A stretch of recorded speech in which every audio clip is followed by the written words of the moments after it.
National House of Chiefs, big platform. We are not saying all mining should be stopped forever. I'm very disappointed to hear a president of the House of Chiefs oversimplify our argument and choose the launching of a Minerals Commission office in the Western North region to basically misdirect the Galamsey conversation. It's pathetic that we make a lot of money from Galamsey, and therefore those of us who are saying that Galamsey should be banned, we should be careful. Really?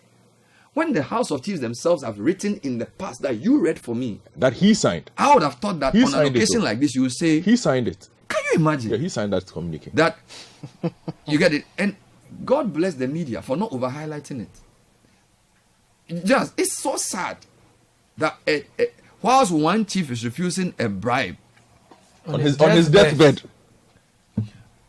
You see, for me, sometimes people miss the significance of how powerful what they say is. TUC went to meet the ministerial committee and said, we are not interested in long conversation. Ghana Academy of Arts and Sciences, Sky, in December last year, they presented a 16-page dossier. Sky, the Ghana Academy has probably, before you get into that academy, some of the finest brains. You don't even have to be, so it's not like you can be a professor. To get into the academy, you have proved, you work with academics. So if you're a fellow of the Ghana Academy of Arts and Sciences, we have agreed as scientists that you are at the top of your game. Yes. They issued a 16-page letter. I read some of it on air and explained Galamsey from beginning to end, and they propose things to be done. You ignore all of that and you come up with in a speech and say we should be careful. You know, sometimes in Ghana we say when you have power it means you have knowledge. But that's not the way it is. It's the other way around. It's knowledge that gives you power. In Ghana, you can have researchers do a lot of work. This professor, Friar I interviewed, his dissertation was the best for the University of Niagara. Somebody can be made a minister after 3 years working for a political party and can come and make a statement that overrides all that research because he has political power. A society that doesn't value knowledge above position is doomed to fail. We don't and see, when you are given position, you must not. The reason we study to come and sit here is that we may not get this chance forever. If you come on air, you must research. So if you have a chance to speak to the nation, you don't just say anything. And whatever you say, it may be true, but what are the implications? What impression does it send? So it may be true. We are not saying mining should stop forever. But Sky, Medical Association have released information about the effect of the chemicals in these waters on people's babies, on people's kidneys, on people's lives. We haven't paused. We are saying pause and rethink. Then you choose a big platform like this to say we are misguided. So the academy is misguided, the doctors are misguided, the nurses are misguided, the TUC is misguided, the Catholic bishops are misguided, all of us are misguided. How? Okay, so what's the weight of evidence? Okay, so let's assume you are misguided. What did you present to show us that you are misguided? Where is the body of knowledge? I've given you a 16-page dossier of the academy. Where is the... But you see, this is the tragedy. Because you have a mic and somebody will write what you say without scrutinizing it. You can just say it and it becomes the big story for the day. And then people who will not think deeply will accept that and say, oh, by the way, this person has said this. A society doesn't advance like that. Let's put the best ideas for it. Put forth your arguments. We have put forth, I have over 50 press statements, and all of them come up with 4 conclusions.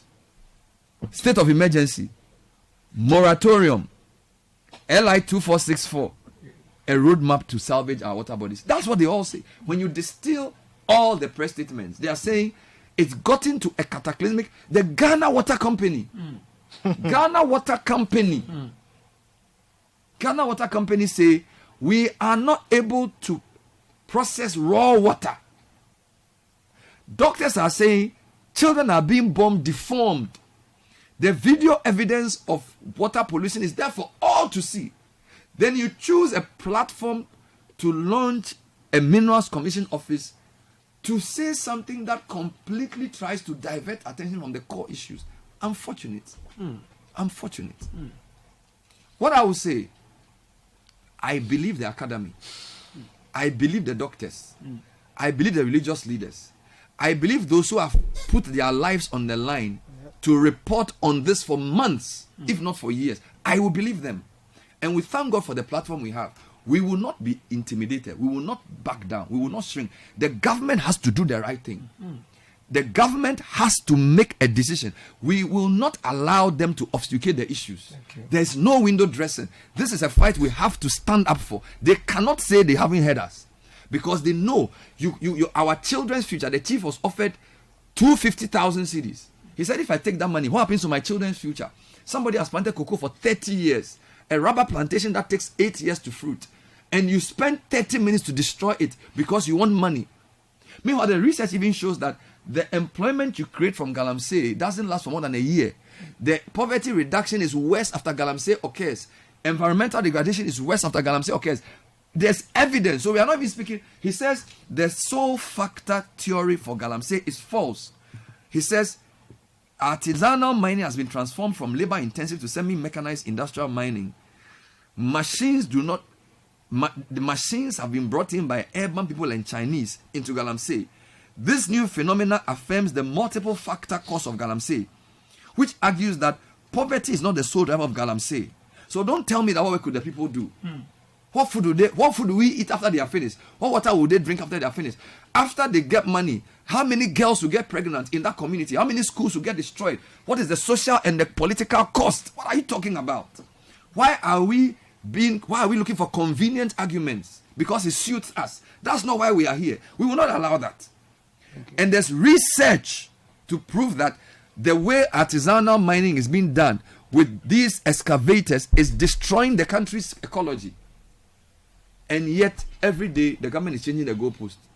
Today, they say, well, state of emergency is draconian. Tomorrow, there's a 5-member committee. They want to meet us to talk. Next week, they will say, we are arresting some people in the Marine waters, so we are fighting Galamsey. Next week, they say NDC also did it.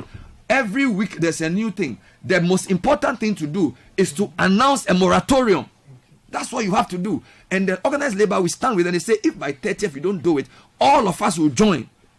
Because for once, Ghanaians must stand up for what is right and damn the consequences. We cannot, you see, there are things you can avoid. Every day you avoid it. A day comes when you have to face it. Look in the mirror and say, we have to deal with this issue.